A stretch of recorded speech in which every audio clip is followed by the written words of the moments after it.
마태복음 10장 16절부터 23절까지의 말씀입니다.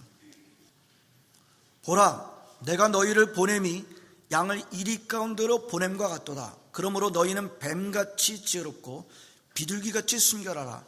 사람들을 삼가라. 그들이 너희를 공회에 넘겨주겠고 그들의 회당에서 채찍질하리라. 또 너희가 나로 말미암아 총독들과 임금들 앞에 끌려가리니 이는 그들과 이방인들에게 증거가 되게 하려 하심이라. 너희를 넘겨줄 때 어떻게 또는 무엇을 말할까 염려하지 말라. 그때에 너희에게 할 말을 주시리니 말하는 이는 너희가 아니라 너희 속에서 말씀하시는 이 곧 너희 아버지의 성령이시니라.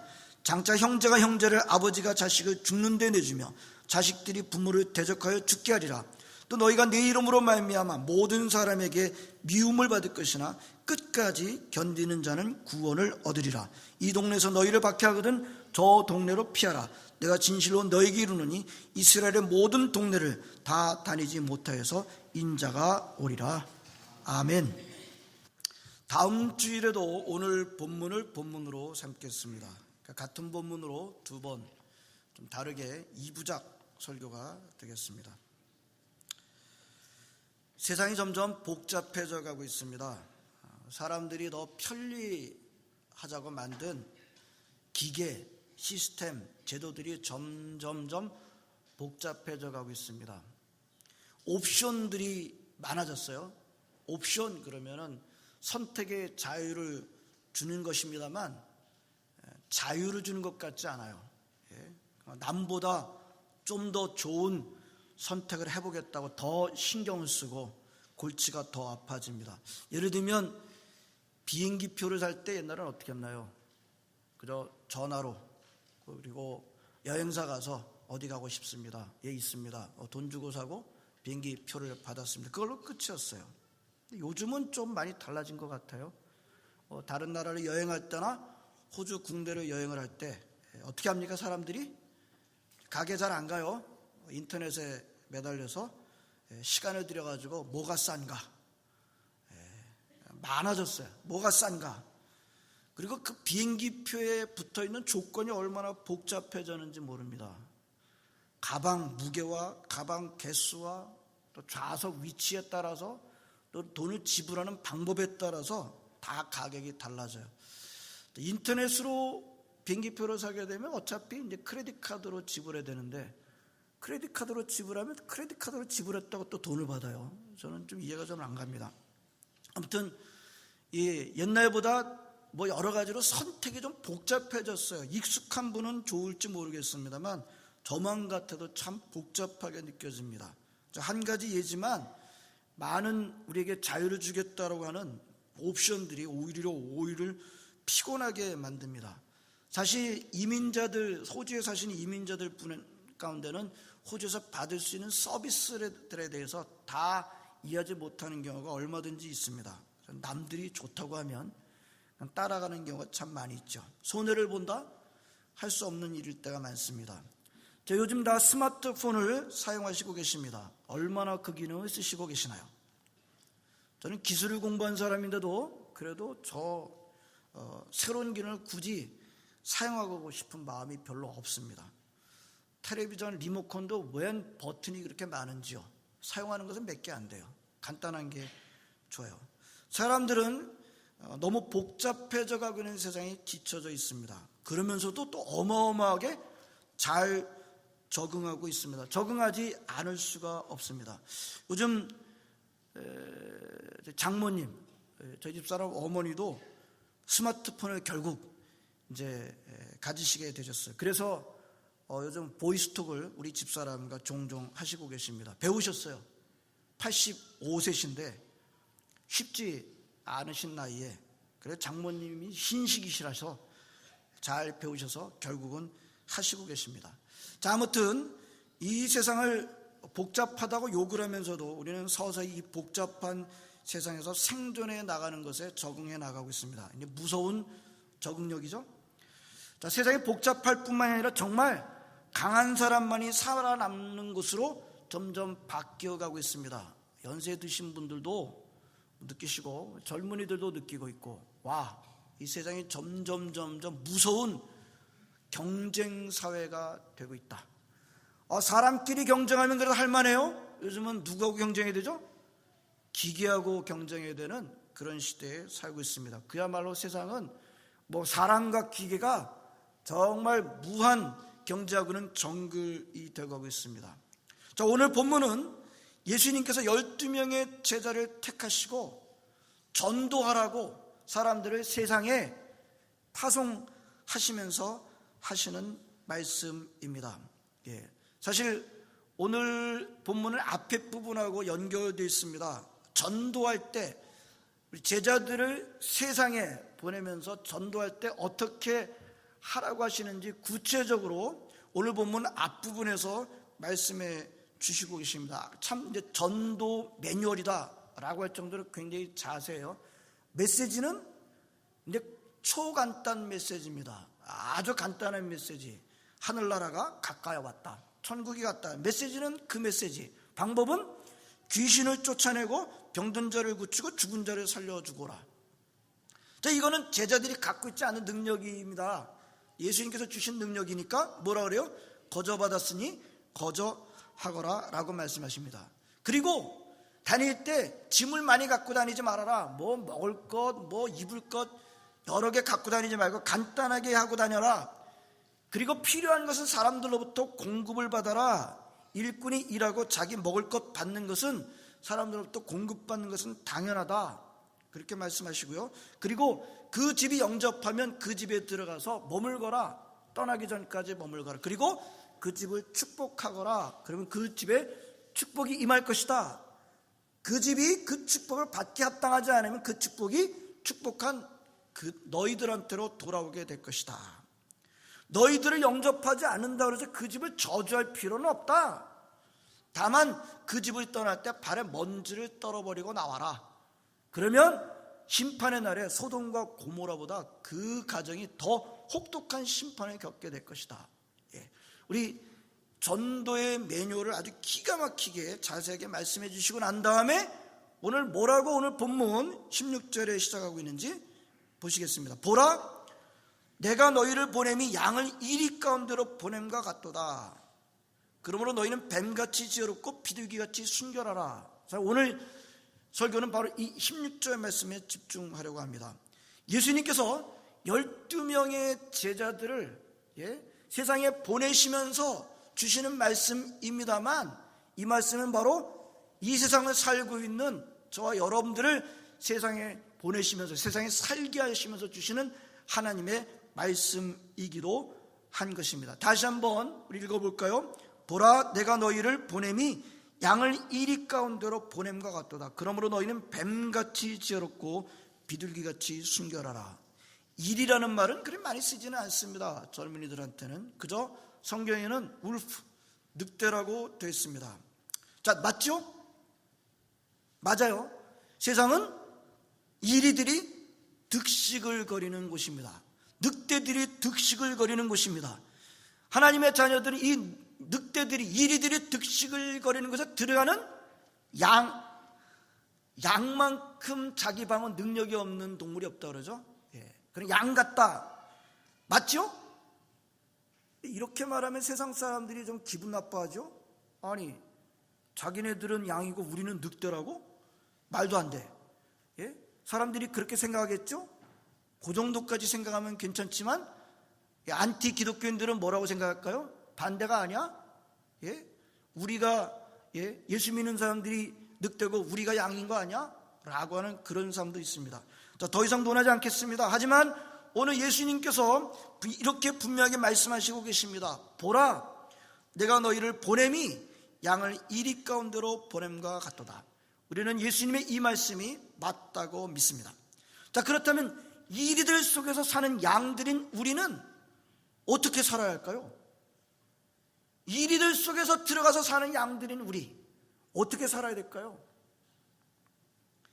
이럴 때 우리 시드영락교회 젊은이들이, 영어를 쓰는 젊은이들이 하는 대답이 있어요.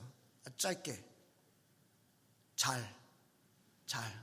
어떻게 살아야 할까요? 잘. 이제 한국말이 좀 짧아서도 그렇습니다만 그 말을 이제 상당히 이용해가지고 어떻게 하면 되니? 그러면 잘. 이렇게 대답합니다. 자, 맞아요. 잘 살아야 됩니다. 근데 조금 더 길게 대답을 한번 하겠습니다. 어떻게 사는 것이 이리들 속에 들어가서 사는 양들이 잘 사는 것일까요? 상식적인 차원에서 한번 대답해 보시겠습니다. 자, 이리들이 득식을 거려요. 늑대들이 득식을 거려. 거기에 양들이 들어가 있어요. 일단 어떻게 살아야 될까요? 일단 잡아먹히지 말아야죠. 그렇죠. 일단 잡아먹히지 말아야 되죠. 생존해야 됩니다. 그리고 그 다음에 번성해야 하지 않을까요? 자, 여기서 번성은 이제 뭐 단순한 생물적인 번성만을 말하는 것이 아니라 믿음으로 번성한 것을 의미하겠죠. 자, 근데 우리가 방금 대답한 이 상식적인 차원의 늑대들 속에서 들어가서 살고 있는 양들이 어떻게 살아가는가? 일단 잡아먹히지 말아야 된다. 그 다음에 생존해야 된다 라고 하는 이 대답을 예수님은 다른 차원으로, 우리 예수님 참 차원이 정말 다르셔요. 아주 근본적인 차원으로 대답해 주신 대답이 바로 오늘 16절입니다. 어떻게 살아라? 오늘 설교 제목이기도 해요. 어떻게 살아라? 뱀같이 지혜롭고 비둘기같이 순결하면서 살아라. 이 우리가 대답한 이 상식적인 대답을 아주 궁극적인 차원으로 대답을 하신 것을 볼 수가 있습니다. 자, 두 가지를 해야 한다고 했어요. 하나는 지혜로워야 된다. 다른 하나는 순결해야 된다. 자, 이 주님께서 말씀하시는 이 두 가지가 늑대들이 득식을 거리는 이 세상에서 잡아먹히지 않고 번성하면서 살아갈 수 있는 비법인 것입니다. 그러니까 우리가 이 세상 살아가는 비법이 바로 오늘 주시는 말씀이라고 할 수 있어요. 이 두 가지를 묵상하겠습니다. 첫 번째, 뱀같이 지혜로우라고 말씀하십니다. 지혜로우라고 하셨어요. 근데 뱀같이 지혜로우라고 하셨어요. 뱀같이 지혜로우라. 지혜로울 때 뱀 같아야 된다는 말씀이 무슨 뜻일까요? 제가 말씀을 준비하면서 상당히 고민을 많이 했어요. 뱀이라고 하면 무조건 나쁜 의미인데 예수님은 뱀같이 지혜라는 그런 표현을 쓰셨을까? 적어도 이건 아니에요. 적어도 여기서 말씀하시는 예수님께서 뱀같이 지혜로우라 그랬을 때 뱀이 갖고는 일반적으로 갖고 있는 교활함을 말하지는 않습니다. 교활하라고 하신 뜻이 아니에요. 예수님 말씀하시는 지혜는 이런 의미의 지혜입니다. 이리들의 늑대들의 공격을 잘 방어해야 한다는 의미에서 그 말씀을 사용하신 것입니다. 즉 이리들이 쓰는 공격, 속임수, 함정들을 잘 피해야 한다. 지혜를 사용해서 이리들 속에서 먹히지 않고 생존하고 번성하려면 우리는 이리들의 공격, 속임수, 함정들을 잘 알고 파악하고 빠져들지 말아야 합니다. 이것이 바로 예수님께서 뱀같이 지혜로워라 라고 하는 그 지혜인 것입니다. 하나님의 자녀들 가운데 요 점에서 좀 부족한 분들이 있습니다. 세상은 너무 낭만적으로 보는 거예요. 세상이 이리가 늑대들이 득식을 거리는 정글이라는 것에 대해서 둔감합니다. 다시 말하면 이 세상은 사탄, 악한 영들이 산길자를 두루 다니면서 산길자를 다니는 것처럼 하는 그런 세상이라고 하는 것에 대해서 좀 부족한 겁니다. 여러분, 이건 지혜롭지 못한 거예요. 여러분, 바로 서 있는 하나님의 자녀들이라고 한다면 성령님만 알게 되어 있지 않습니다. 악령도 알게 되어 있어요. 성령님을 안다는 것은 악령도 동시에 같이 한다는 것을 말하는 거예요. 너무 착해가지고 순수해가지고 악령은 모르고 성령님만 안다. 그렇게 되어 있지 않습니다. 악령을 모르는 만큼 성령님도 모르는 거예요. 성령과 악령은 동시에 알게 되어 있습니다. 선악은 동시에 알게 되는 것입니다. 악령에 대해서 둔감한 만큼 성령님도 잘 모르는 것입니다. 그러므로 바로 서 있는 하나님의 자녀들은 반드시 지혜롭게 되어 있습니다. 보통 하나님의 자녀들은 세상이 그래도 이리들이 득식을 거리는 곳이다 라는 것 정도 다 알고 있고요. 그리고 조그만 이리들은 알고 또 볼 수 있습니다. 이리의 새끼들일까? 작은 늑대들은 볼 줄 압니다. 그러나 그 정도 갖고는 부족하죠. 더 높은 수준의 지혜가 필요합니다. 작은 이리 정도가 아니라 진짜 큰 이리, 저 뒤에서 안 보이지만 일하고 있는 더 큰 이리, 이것을 볼 수 있어야 되는데 작은 일이들은 봅니다만 큰 일이는 보지 못하는, 궁극적인 일이 사탄의 역사는 보지 못하는 것, 이것은 지혜롭지 못한 것입니다. 오늘 제가 강조하려는 포인트는 이것입니다.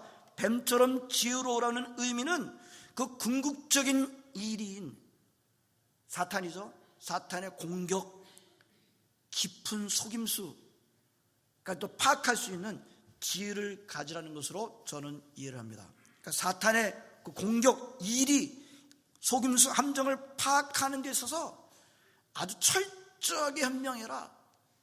뱀처럼 지혜로는 철저하게 현명하라. 뱀처럼 아주 기민하게 그 지혜를 사용하라. 그 공격을 잘 막으라.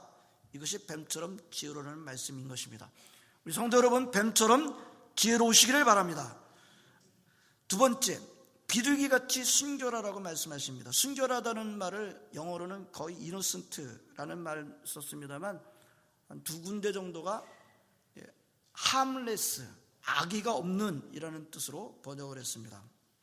자, 우리 순결하다는 다양한 의미가 있습니다만, 자, 앞에서 우리가 잠시 묵상했던 대로 뱀처럼 지혜로라는 말은 뱀처럼 교활하라라는 말을 의미한다고 하는 것을 살펴봤습니다.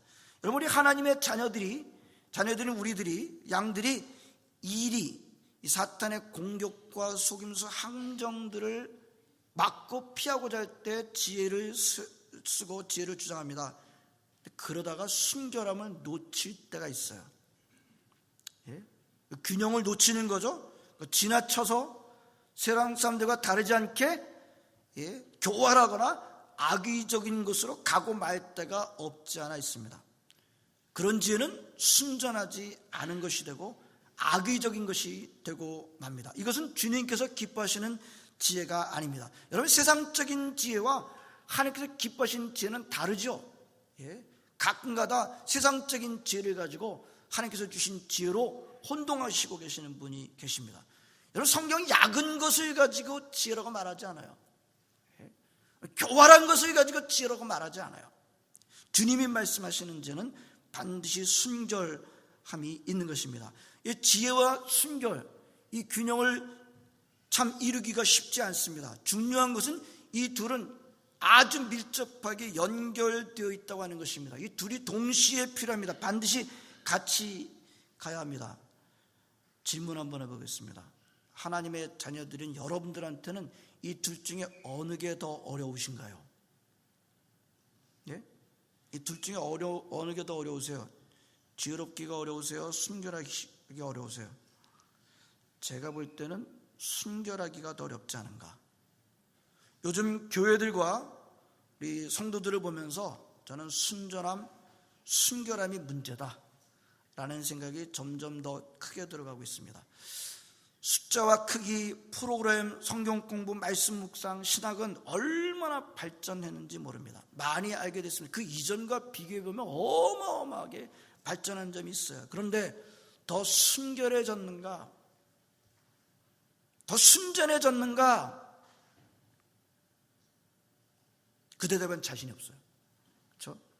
그럼 지혜는 높아졌지만 순결함은 낮아진 걸까? 지혜는 높아졌는데 순결함은 낮아진 걸까? 아니에요. 결국 지혜도 같이 낮아진 겁니다. 오늘 예수님이 말씀하시는 지혜와 순결은 반드시 같이 가는 겁니다. 이것도 더 깊이 들어가지 않겠습니다. 순전함이 관건입니다. 순결함이 관건입니다. 깨끗함이 관건입니다. 거룩함이 관건입니다. 여러분, 순전하지 않으면, 깨끗하지 않으면 하나님께서는 쓰시지 않겠다, 쓰실 수가 없다. 디모데후서 2장 22절에 말씀하지 않습니까?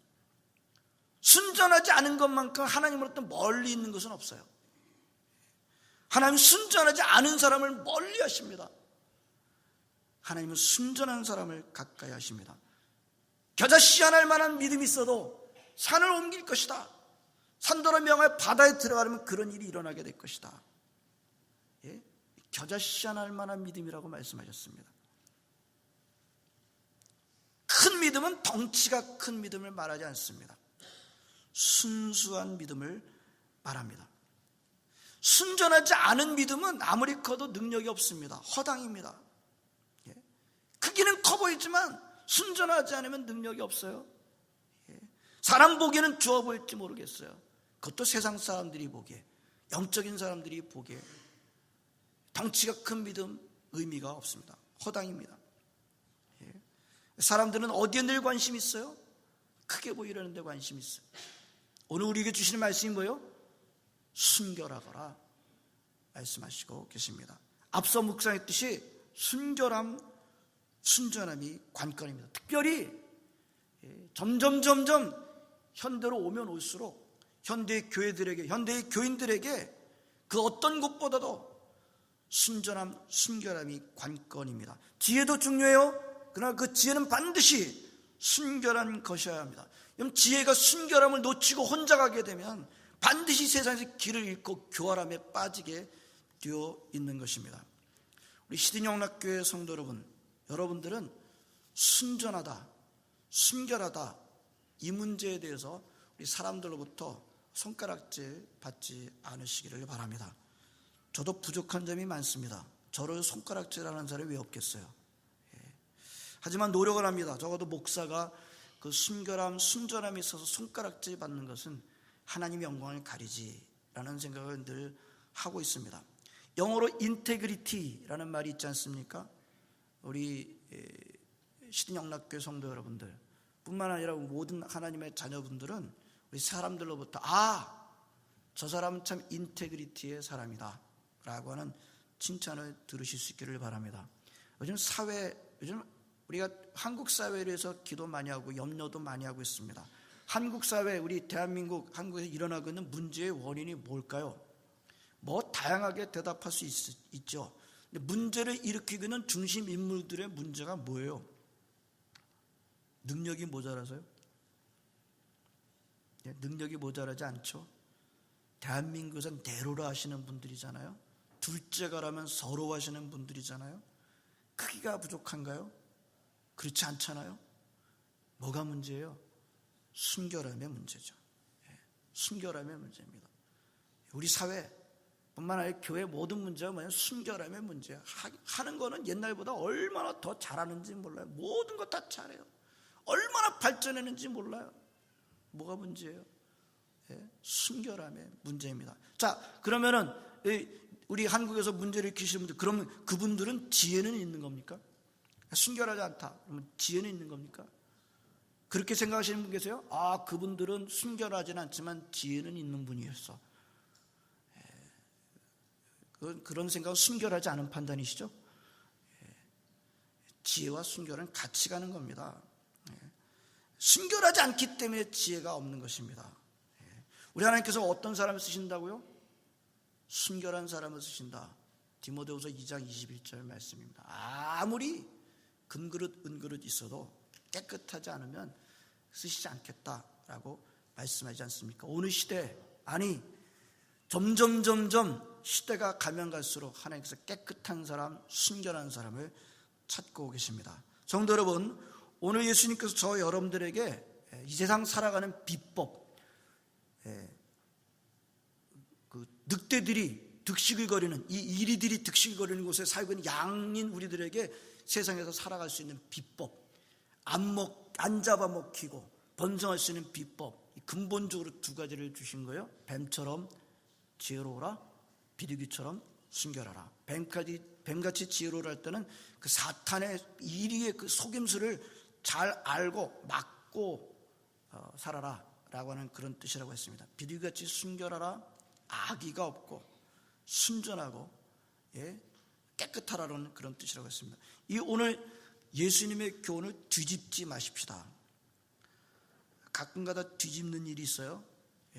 뱀같이 지혜롭고 비둘기같이 순결하라는데, 비둘기같이 지혜롭고 뱀같이 순결하게 사는 그런 케이스가 없지 않아 있습니다. 간단하게 오늘 두 가지, 순결하시면서 지혜로우신 여러분 되시기 바랍니다. 지혜로우시면서 순결하신 여러분들 되시기를 주 이름으로 축원합니다. 기도하시겠습니다. 하나님 감사드립니다. 오늘도 저희들로 하여금 주님의 전에 나와 함께 예배를 드리며 주의 말씀 듣게 해주심을 감사드립니다. 그렇습니다. 하나님, 우리가 사는 이 세상이 하나님이 우리 이리들이, 늑대들이 득식을 거리는 곳입니다. 그것에 살고 있는 양 같은 우리들, 하나님께서 정말, 우리 주님께서 말씀하셨습니다. 뱀같이 지혜롭고 비리같이 숨겨라라고 하는 말씀. 한쪽만 하지 않게 좁시 원합나이다. 둘 다 하나님 꼭 같이 할 수 있도록 저희들을 붙들어 줍소서. 악마의 계교를 알고 피하는 일에 있어서 뱀처럼 지혜롭도록 인도해 주시기 원하고, 또 하나님 그러므로 말미암아 우리가 하나님 지나쳐서 교활하지 않기를 원합니다. 우리의 순전함을 잃지 않는 저희들 되게 해 주시기를 간절히 바라옵고 원합나이다. 세상에서 하나님 아버지 먹히지 않을 뿐만 아니라 번성하는 우리 모든 하나님의 귀한 양들 다 되게 하여 주옵소서. 감사드립니다. 예수님의 이름으로 기도합나이다. 아멘.